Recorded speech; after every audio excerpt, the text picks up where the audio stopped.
Do you ever wish you could have a life do-over, similar to a makeover or a house renovation? A chance to try something again with a different result?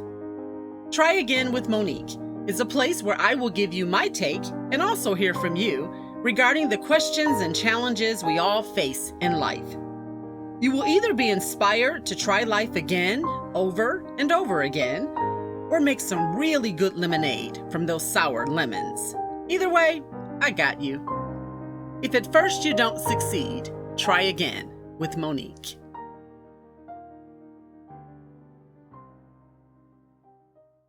So today I am speaking with Sue Christie, a missionary who has changed the lives of children, leaders, and pastors in the United States and abroad through conferences, education, mentoring, and meeting the needs of whatever community she finds herself in. Sue and her husband recently returned to the United States after living and ministering for many years in Kenya, Africa. Get ready for many enlightening takeaways as she shares her inspiring and God-led journey with us. Sue, welcome to the podcast, and thank you for agreeing to talk to me today. How are you? Great. Thank you so much for the invitation. It was such a surprise, but I'm so glad to hear from you.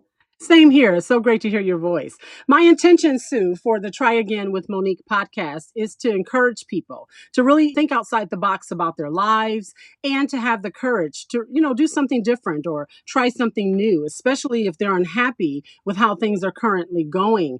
Today's topic, as you know, is a life of service. And Sue, I define service as devoting your life or your career to helping others or enhancing their lives in some way. What I want to talk to you about today is how you define service, how you've served abroad, and how you're currently serving abroad and in the States, and what you consider the benefits of service to be.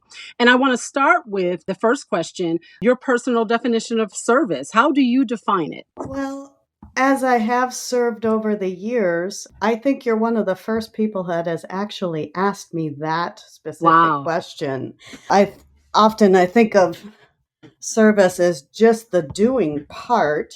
Sure. And so that question really stood out to me. I think I can take your broader definition and kind of bring it down a little bit to stand with or to lift another person in stature and in strength in order to meet a need.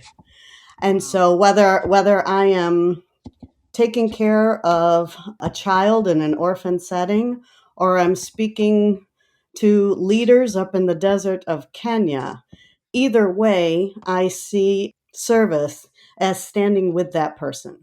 That is awesome. I love that definition of service. So tell us about your journey. Talk to us a little bit about how you got started doing missionary work, in particular, serving Kenyan communities. Okay.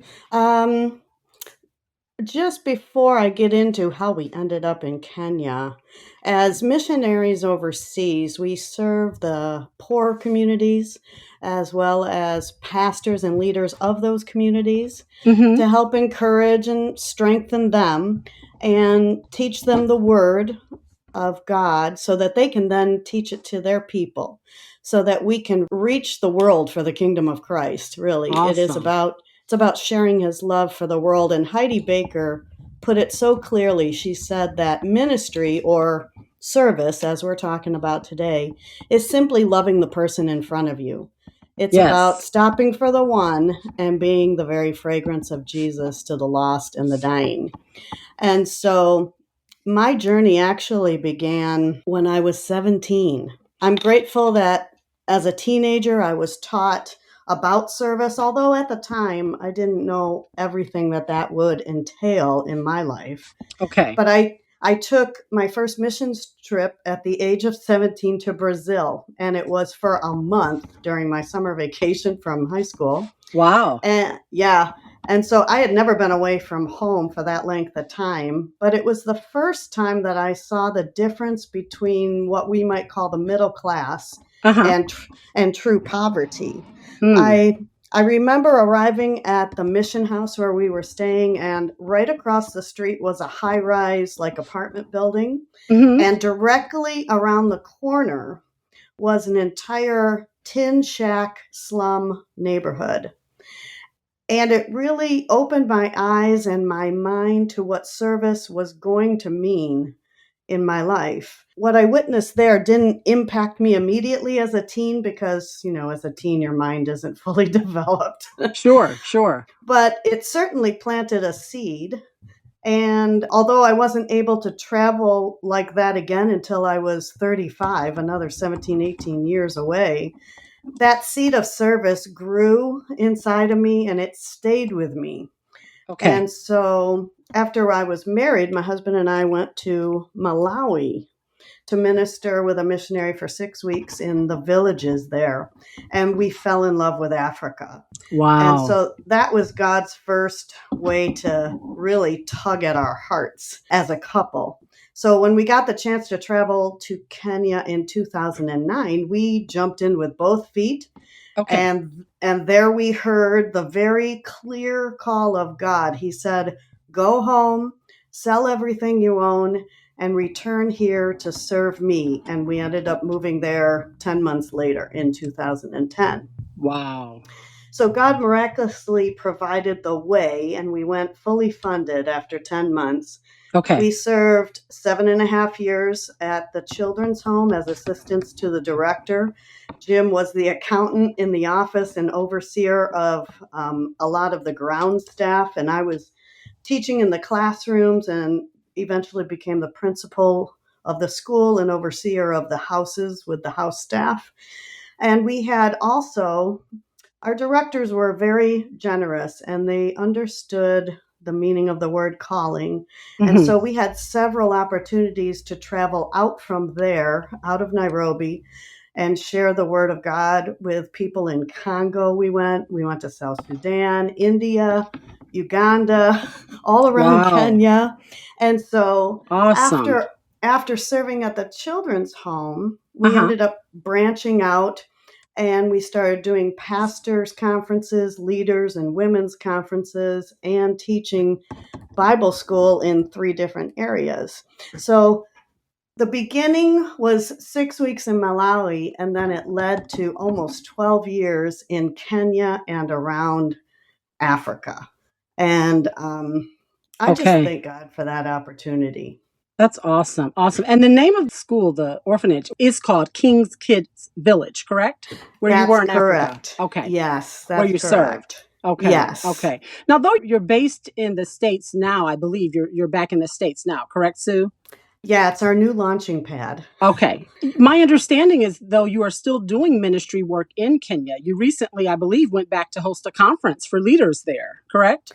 We did. In fact, in the end of January of 2022 this year, we went to Kenya and we spent 9 weeks and we did 7 conferences. Wow. 7. Yeah, yeah, because we wanted to make sure we connected with all the pastors that we were really tight with.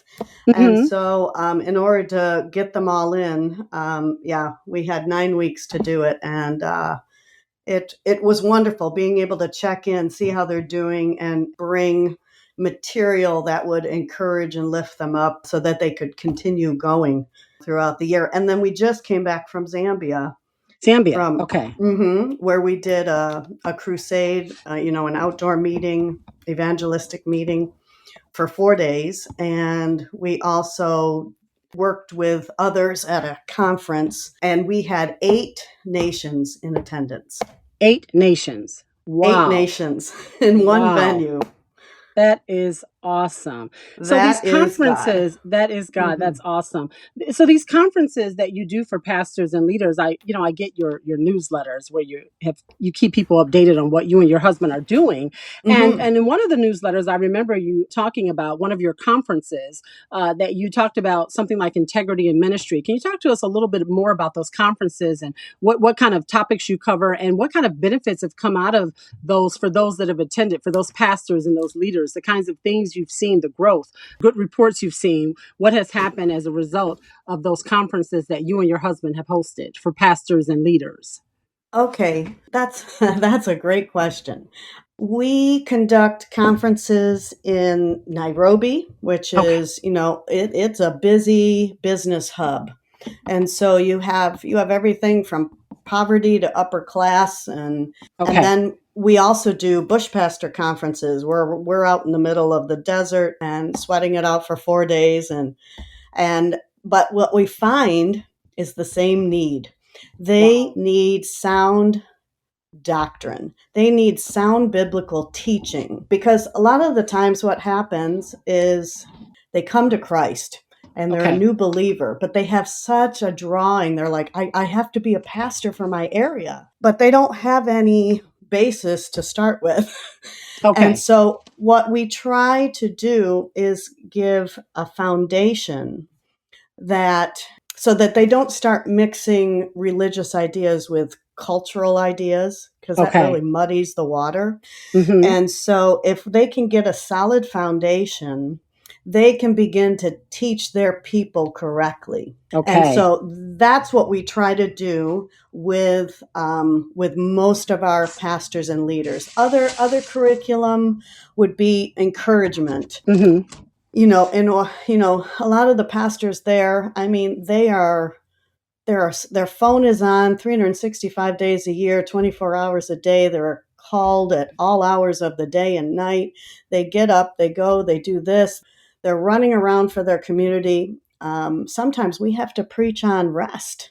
Sure. Sure. And encourage them, to take a Sabbath every week, and encourage and tell them the importance of that, just so that they can rest and be with family, and we encourage them also, be with God. Be with Jesus, be with the Holy Spirit, Sure. because Sure. that is where your strength is going to come from. So Absolutely. we do everything from preaching, Jesus Christ crucified, to the ordinances, of the church, baptism and communion, and then we get into encouraging to continue, to keep going, to keep Okay. your faith, and stay strong in the Lord, just for the next day. Sure. Sure. And so we also teach priorities, Mm-hmm. that, of course, God is our first priority. That is the most important relationship. And then it is your spouse is next. And they kind of look at you like, what do you mean, not ministry? And Yeah. really, Yeah. it's Yeah. it's relationship with God, relationship with spouse, relationship with your kids, and then comes your ministry.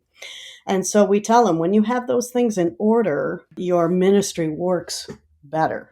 Your service unto others works better when you serve the Lord first and serve your spouse next, and your family, and then the ministry. So we also talk about things like that. That is awesome. That is so awesome.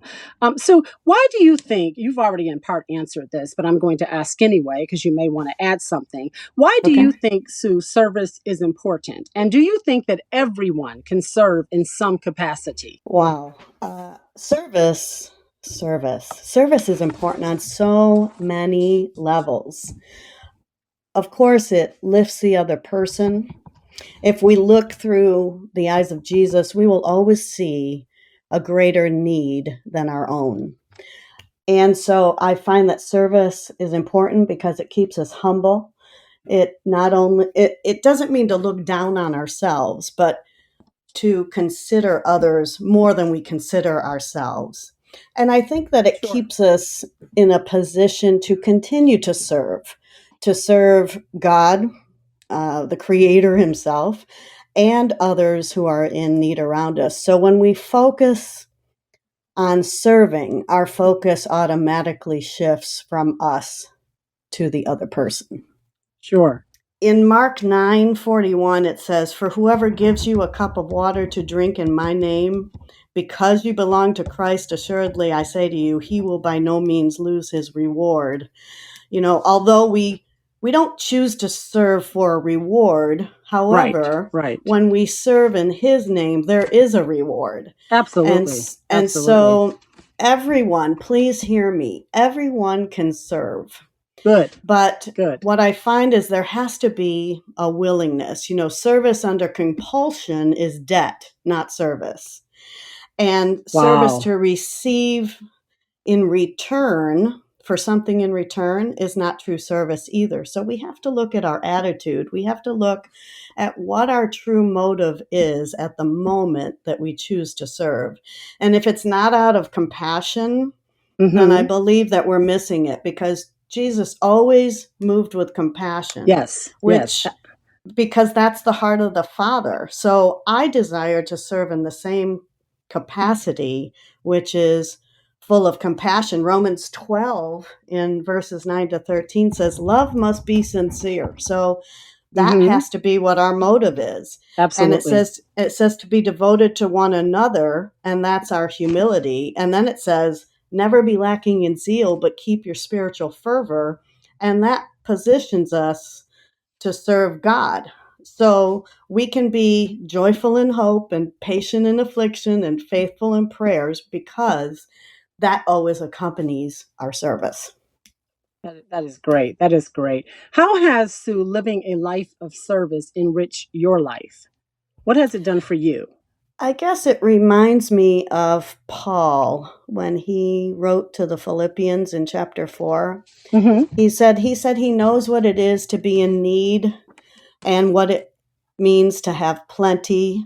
He says that he has learned the secret of being content in every situation. Yes, yes. And so I think I've learned that. I think I have learned contentment Mm-hmm. while serving. And that is something that the world doesn't know very well.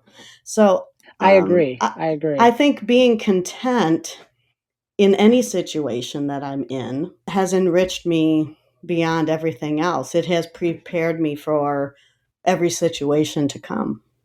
That's great. That's great. How do you think, Sue, the service that you and your husband have provided and continue to provide has enhanced the lives of the people in the communities that you've served? You know, whether I'm feeding a child or Mm-hmm. providing a school fee, or like you said, doing conferences among bush pastors or women in the community, when the word of God is brought into a community, we see the word flourish among the people, and then the community as a whole begins to flourish. I saw it up in the desert of Kenya. You're driving by one community that has nothing. I mean, it's Mm-hmm. just, they have their small little mud homes or whatnot, and they're living off the land, and which is very difficult up there. And it's not that that isn't good, but Mm-hmm. you'll go to another community where the word has already been brought, and you see things being built up. There are stores being built up, small schools coming up, small church structures coming up. And it just seems that the community becomes richer and more established and solid. The transformation takes place one person at a time, and then one community at a time benefits as well. Absolutely. Absolutely. I love that. You know, Sue, I love the definition you gave for service. You said doing your part to stand with or lift another person in stature or strength in order to meet a need. I believe that a life of service is not just about helping people, as you've stated as well, but also making sure that they're better off when you leave them, better off because you showed up, because of the Yeah. service you offered, because of the Yes. service that you gave. I just love what you're teaching us here today about attitude, our intention behind what we're doing. We need to check that and be clear about our motive. Having contentment in what you're doing, the work that you're doing for people and in service to God. Having contentment in whatever setting God has you in, whatever season He has you in. And you mentioned that you and your husband began because God called you. But I want to just say, especially to the listeners, it's not just about God calling you, because God has called all of us to a purpose. There's something for all of us to do here on earth. Everybody That's has an right. assignment, but you have to answer that call. And that is what will make the difference in the lives of the people that you're called to serve. You have to answer Mm. the call. God calls all of us, I believe, to service in some Yes. form through the purpose that He has for your life, the assignment that He's given you here on earth to complete. But you have to answer the call in order to make a Mm. difference. True. Very true. Yeah. So what would you say to someone who is listening, who maybe, can't serve in the way that you do? They can't pack their stuff up and go live in Africa and serve that community in that way. But they want to reach out. They want to extend themselves more, to service. They want to help someone. How can they begin the journey of a life of service? I love that question because the first thing that came to my mind was start at home. Wow. Serve your own family. If you're a young person, mom and or dad need help. Your siblings need help. If you're a parent, a lot of these days, parents in the home, they're both working, or they're a single parent and they're working two jobs. But I would encourage them to serve their children at home as much as they can. When you serve your family, you definitely honor them, and that honors God. Beyond that, reach out to a neighbor. I think we all have a neighbor who is in need. Sure. Sure. Whether it's just spending time and talking with them, maybe they're lonely, or you need to rake their leaves because their arm's in a sling, or whatever it is, as long as you go without expectation of receiving something from them, you go with an expectation just to serve and to bless them. And so Awesome. you can Yeah. choose one day a month to serve at your local food pantry or soup kitchen. You can organize an event in a school or at a church. There is never a lack of places to serve. I agree. And everybody can start right where they are. Like you said, starting your Somewhere. own family somewhere. Just look Yeah. around. The needs are Yeah. great and they're always there. You just have to, I believe, pay attention. And you'll find a need and you'll find a way to meet the need if you're paying attention and if you're looking for an Right. opportunity to do so. I agree with that. So, what advice would you give to someone who wants to do what you're doing? They want to do exactly what you're doing. What do they need to know or what do they need to do to walk in your shoes, so to speak? First thing that I would encourage them to do is to take a short-term trip. Okay. Uh, See how the rest of the world lives. Some mission trips are evangelistic in nature. Mm-hmm. Others are focused on a medical mission where they serve the individuals of a community. Others are humanitarian based, where they're actually going in and rebuilding a community that's been hit by tsunami or earthquake or whatever has happened. But I'll Mm-hmm. tell you, a short term trip will tell you if you are meant for long term. Okay. And beyond that, always look to God for his answer and his Sure. calling. And then once you get that answer, then you respond. Then you respond. Absolutely. But I always I've worked with youth groups, and I've always encouraged parents to encourage their children, their teens. I Mm-hmm. would put it at it's hard to take 13-year-olds, but maybe 15 and up. Take a short-term mission trip. Get out of the United States if possible. Sure. Maybe sometimes you want to start with those trips to New York City, in the homeless areas and even within your own city, but to get out of the country, out of the United States, and see how the rest of the world lives is very important. I think that's good. Get a broader, perspective because life is bigger than your block, your neighborhood, your town, your Right, city, even your state, your country. I think that's really right. good and sound practical advice. So where can listeners find you online or, how can they connect with you if they want to get Yeah, in touch with you? well, I was, as I was thinking about that question, I was kind of disappointed that we don't have our a website up yet, but we can always be reached at Jim and Sue Kenya at yahoo.com. Okay. Jim Christie and Sue Christie, we have Facebook pages or Messenger. And you can also check out the Facebook page Across the Nations. And we Across can the nations. and we can Okay. respond to you there. Awesome. Awesome. Thank you so much for giving us great takeaways for how we can start the journey of living a life of service. Now I'm going to switch a little bit, Sue, to more Okay. personal questions so that our listeners can get to know you personally a little better. These Okay. are light and these are just kind of fun. I'm going to ask just a couple. So here we go. What is Okay. something, Sue, that you like or dislike that most people wouldn't know about you? I'll keep it lighthearted. Okay. At this point, I will use the word hate. I know it's a really strong word, but it's the Okay. only one I can come up with. I hate strawberries and mushrooms. Really? Yes, but however, I do love to cook with them or bake with them for other people. I love the Okay. smell of them in my house, but I cannot taste them. You don't like the taste of them. I don't like the taste of the strawberries for sure, and I don't Okay. like the texture of the mushrooms. Got it. Taste and texture issues. Okay. Yes, yes. Okay. How would you, Sue, describe yourself in one word? Growing. Awesome. Awesome. Okay. Let's keep it going. What is your Okay. favorite thing to do? Your favorite thing to do? My favorite thing to do is to teach. I know that sounds like, well, you just came up with that because of your, what you've been doing the last 12 years, but I Yeah. really find that is really my happy place. It was my Awesome. career and now it's my calling. Awesome. Awesome. Last one. Who is Okay. your favorite person and why? Who is your favorite person and why? My favorite person is Jim Christie, my husband. Awesome. Good answer. Good answer. because because I know that I am his priority after God, and he is an example of Christ to me every day. Love that. Just love that.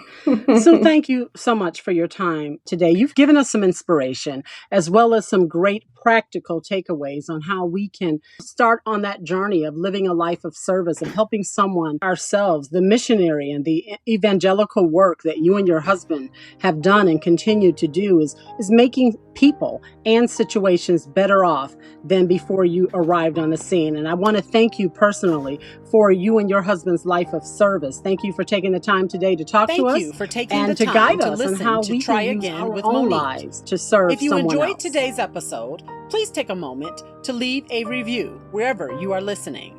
Please also remember to hit the subscribe button so you can be notified when new episodes are available. New episodes will be posted weekly.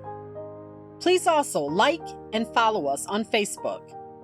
Try Again with Monique is a production of GM Associates, released under Creative Commons Attribution, Non-Commercial, No Derivatives 4.0 International License. Remember, if at first you don't succeed, try again with Monique.